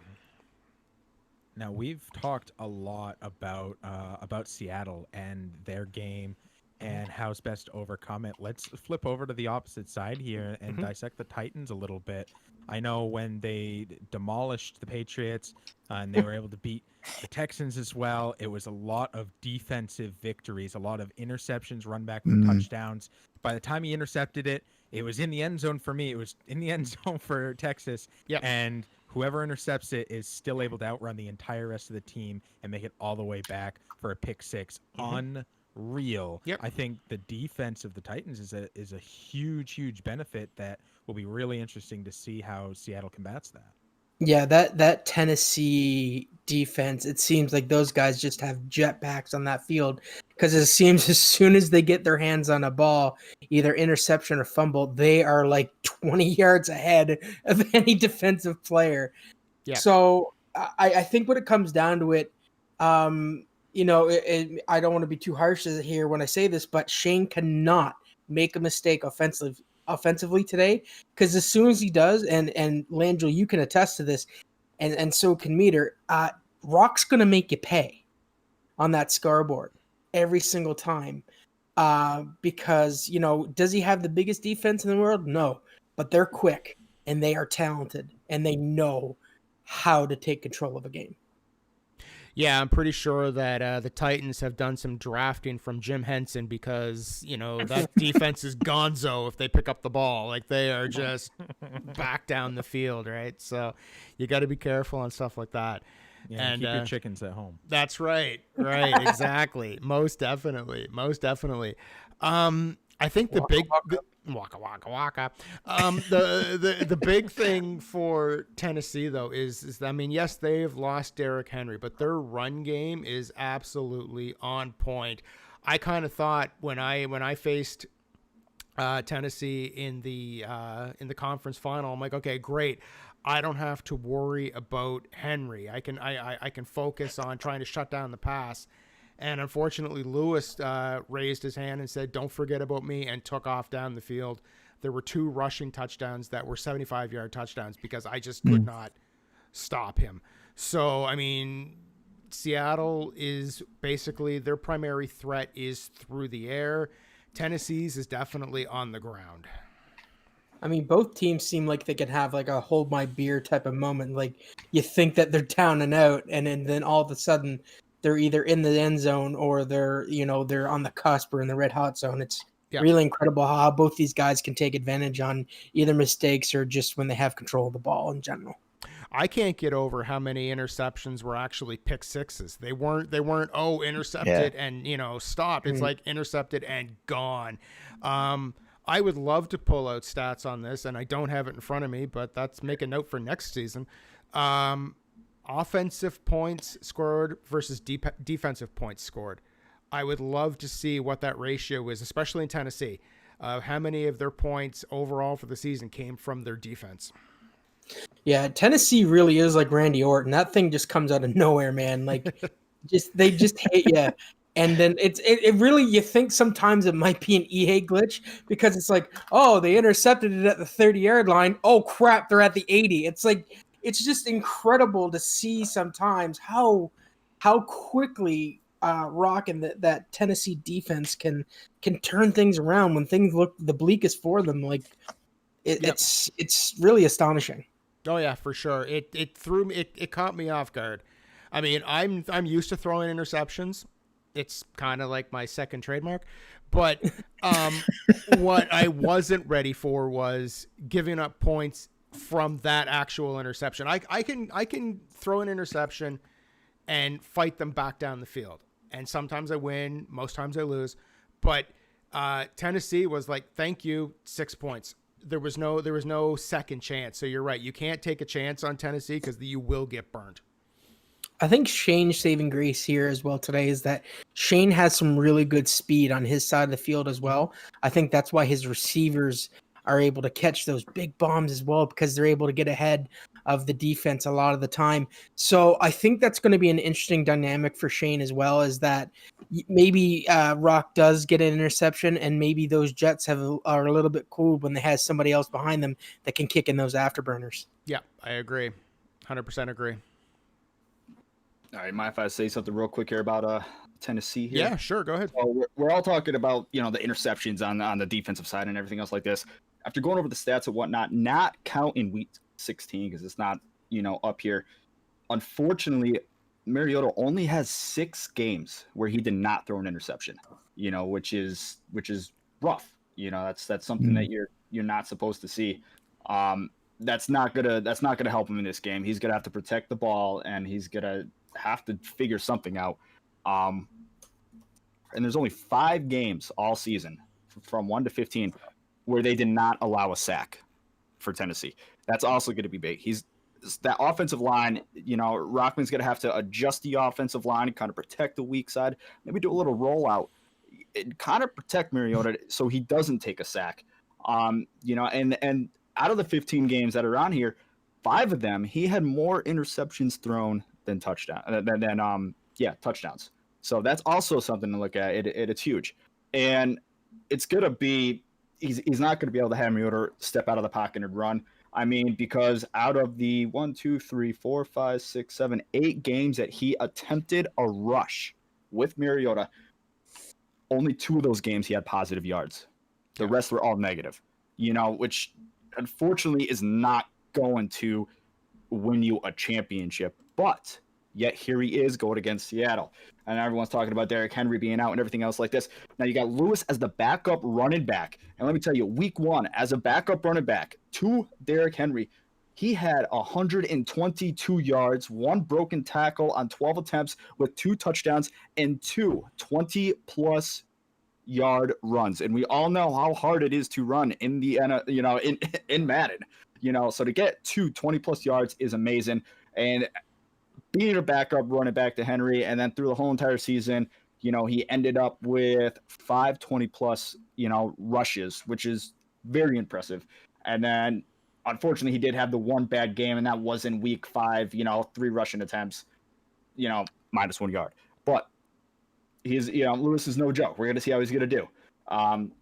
It's going to be big for him to he's going to have to utilize Lewis to his best. And, and I feel like, Rockman is taken aware of his situation right now, seeing that his best guy, who is Henry, is out.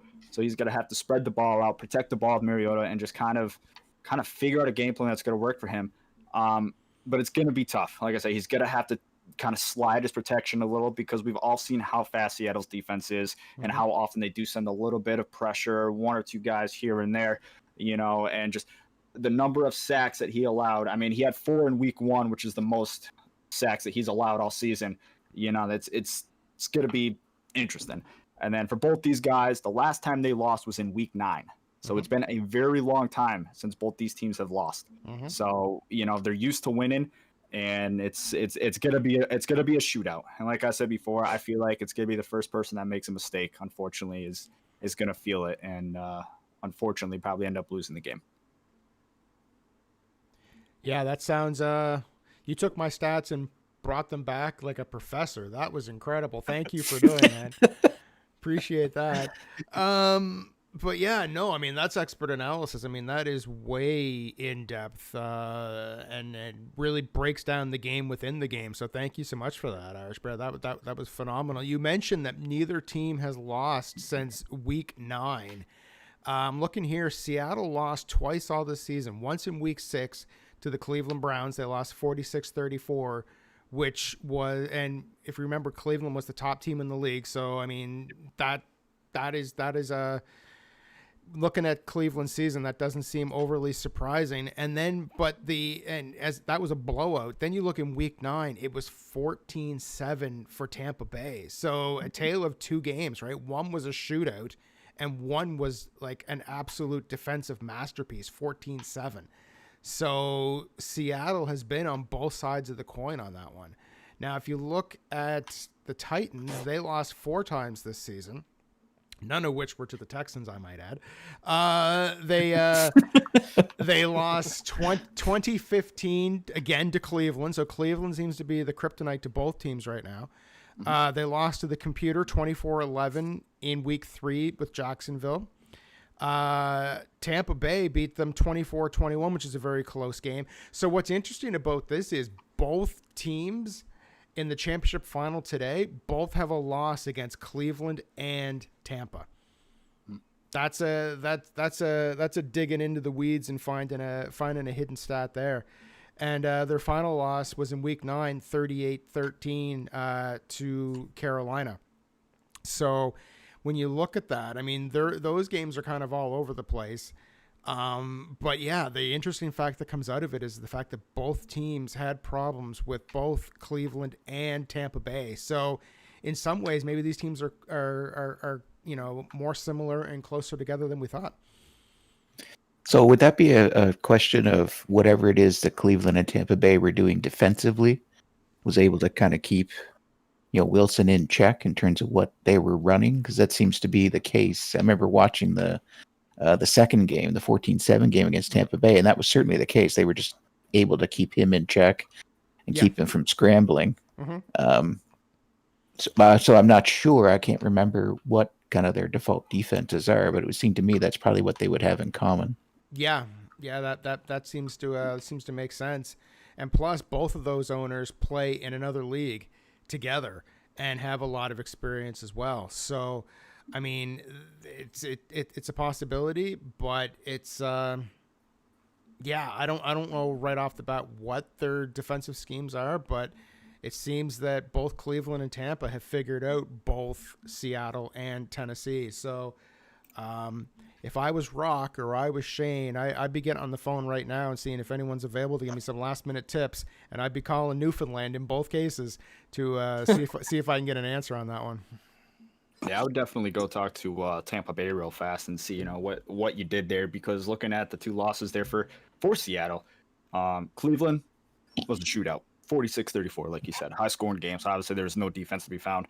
But then you turn around and then, 3 weeks later, Tampa Bay holds him to 7 points, which is you would sit there and look at the stats, and you'd be like, hey, guess what?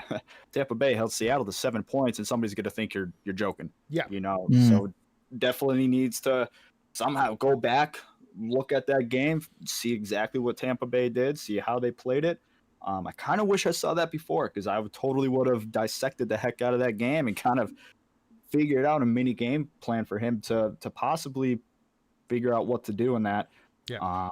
But like I said, I didn't even catch that. That is one heck of a game right there, 14-7. And like I said, last time Seattle's lost. So, one of these two, unfortunately, teams have to lose in this game, and it's going to be a heartbreaker for them. Definitely. Yeah, and unfortunately, the time for tips and tricks is up, though. Irish, it's getting close to game time. Yeah, exactly. So we should probably wrap things up here and get into some more interviews, because we need to hear from both head coaches here before the game starts. So if anyone else has anything they want to add, let's do it now, and then we'll get into some interviews here. Well, yeah, we do need to cut to the interviews. The last thing I want to do is we have 5 people who predicted the Seahawks and 5 people who predicted the Titans. Carbonator and Irish Bear both haven't given their predictions yet, so I'd love to get those now. If you guys can tell me which team you think is going to win and what the score is going to be real quick. We have 1 minute. Carbonator. I'm going to take the Seahawks. I'll say 24-14. And Irish Bear. I'm going to go Seahawks. It's going to be a 27-10. Ooh. 27-10. Wow, I think that is the biggest disparity between scores. Maybe Langell's was at a 42-28, but let's make a jump over to Rockman and Shane in their interviews and see what their predictions were as well. All right, here we go. Welcome back to our interview series. I have with me here today very special guest, head coach of the Tennessee Titans and competitor here in the TPCFL championship game representing the AFC. Rockman, how's it going today? I'm doing good. Thank you, Meter. Absolutely. So before we get to talking about the game, let's talk a little bit. How did the season as a whole go for you? It went fairly well. I ended the season with a 12-4 record. This is a new team to me, so you never know how you're going to play using a new team while you're playing against other teams in the league. Mm-hmm. No, that's totally fair. But speaking of other teams in the league, who do you think's your rival as far as either a player or a team? Well, I'm this is probably going to be a bit cheesy for an answer, but I have 3 top rivals, and those 3 rivals were in my division: the Texans, the Jags, and the Colts. But here's the cheesy part: throughout the season, I had a new rival each week. Okay, so whoever you're playing that week, that's your new rival. Right. So your current rival is Shane's Gaming and the Seattle Seahawks. Correct. I love it. I love it. What's something this season that you learned that was new that you were able to add to your arsenal? Well, this season, using the Titans, I found out that they were more of a running team than a passing team. Mm-hmm. But I didn't shy away from the pass game all completely.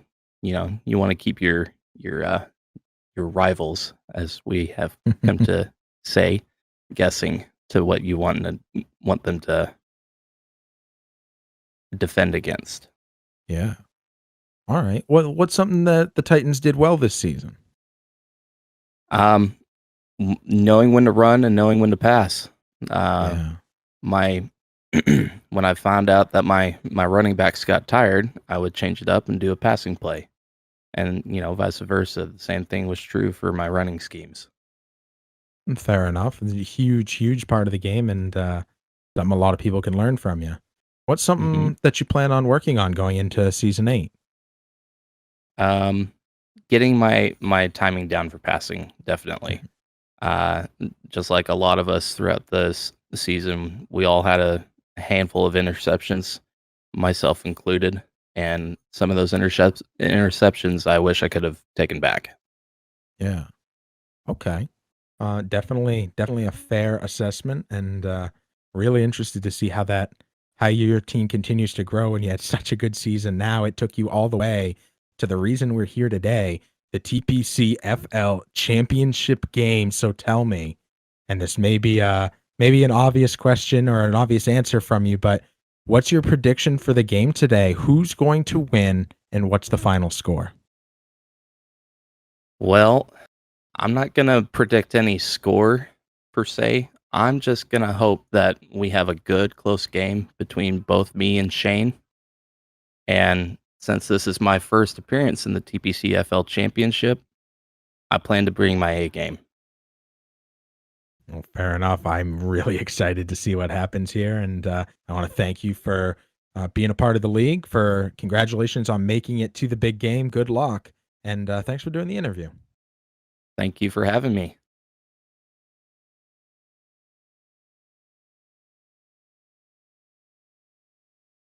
Welcome back, everyone, to the interview series on TPCFL, interviewing the owners before the big matchup. Here today, I have with me the head coach and owner of the Seattle Seahawks, Shane's Gaming. How's it going today, Shane? I'm doing good. Thank you for having me. Absolutely. Thanks for coming. So let's talk about the season. How'd the season go for you? It actually went pretty well. Actually expected to do a wee bit worse, like more losses and less wins. So, I'm happy with this season. Fair enough. But did the ending is not until the final game though. So Yeah, less wins, but better outcome, arguably. yeah. Which team or who would you say is your rival? Well, I would have said the Vikings, Kiv, Mm-hmm. because Yeah. he beats me, I beat him. We've pretty much played mostly every playoffs out the whole 7 seasons. So I'd probably say Kiv. An absolute veteran in the league, and that's between you and him, 2 former TPCFL champions. So Yeah. that's a really good rival to have. What's something this season that you learned new? I would say more defense, I would say. Mhm. And probably using Wilson more by running. Yeah. Yeah. Okay. Fair enough. Fair enough. And what's something that you feel the Seahawks did well this season? I would say, scoring points on the table pretty much. Yeah. Pretty happy the way things worked out. Yeah. No, absolutely. I think you guys did a great job with putting big points up. A lot of high scoring games and some quick scoring offense. Really impressive. Yeah, thank you. And the big question that everyone wants to know the answer to, and we will find out the answer to, but what is your prediction for the TPCFL championship game? Who's going to win and what's the final score? I'm trying not to be biased here, but I would say I would want to win, Mhm. but through the other past finals, I think some of them were like underdogs that come in and win. But I was an underdog when season 5, Mhm. and I ended up winning That's it. true. Kobe was last year, beating Mhm. the undefeated Kansas City. Yeah. So I think it's going to be a great game, probably a defensive game. I've got my game plan ready to go, and I think the Seahawks will win it by 3. Oh wow. And you said a defensive game. Yeah. Do you think it's gonna break 20 points? I think it might be less. Wow. Well, I love it. I think no matter what, it's gonna be a really exciting game. And thank you for being a part of it. And best of luck. Thank you. Like a frozen kicker.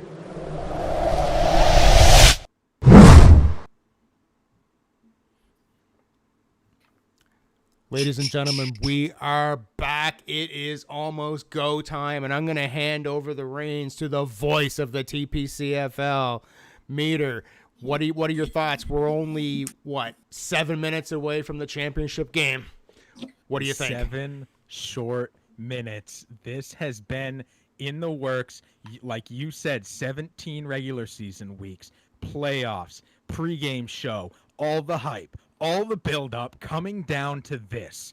Everyone has given their predictions. The Seahawks are the favorite to win by a significant amount, but the Titans have people in their corner.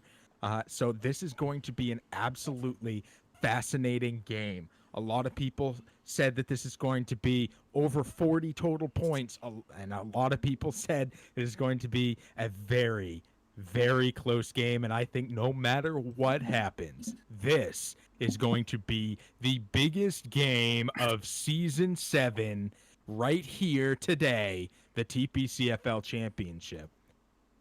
I agree. Go ahead. You had mentioned off screen that this could be a monumental game here today. It could. There's one factor that we didn't talk about in the 2 hours leading up to this. The fact that we may be looking at a Cinderella situation because the AFC has never won the TPCFL championship in the history of this league. Every single champion has come from the NFC, and a majority of those have come from the NFC North. So if Rockman pulls this off today, if the Titans pull this off, not only will they make history by bringing their first championship to that franchise, they will be the first team to bring a championship to that entire conference. And that is huge, and probably the reason that there were several people on the Titans side in hoping that maybe we can bring a title back over to the AFC. I know that's where the Patriots call home, and it'd be nice to see that broken for the first time in TPCFL history. On top of that, the big question here is, are we going to see a two-time TPCFL champion in Shane's Gaming, also the only ever TPCHL champion? Shane is no stranger to winning. He's been in these positions before. Will he be able to overcome the underdog Titans here today and walk away with more gold? Or will we see a first ever AFC champion? The first time Rockman has ever won the TPCFL championship here today. Man, I am really excited to see this game, and it is only moments away. I cannot wait. You are correct, sir. We're going to take a moment to get things set up production-wise, but don't go anywhere because you're going to have the Titans and the Seahawks one-on-one for the championship coming up in only 4 short minutes. Does anyone else have anything they want to talk about before we get ready for this game? Go Bears. Well, good luck next season on that one, Colby. Anyone have anything specific to this game? Well, it's definitely going to be a fun game to watch between the Tennessee and the Seahawks. Can't wait.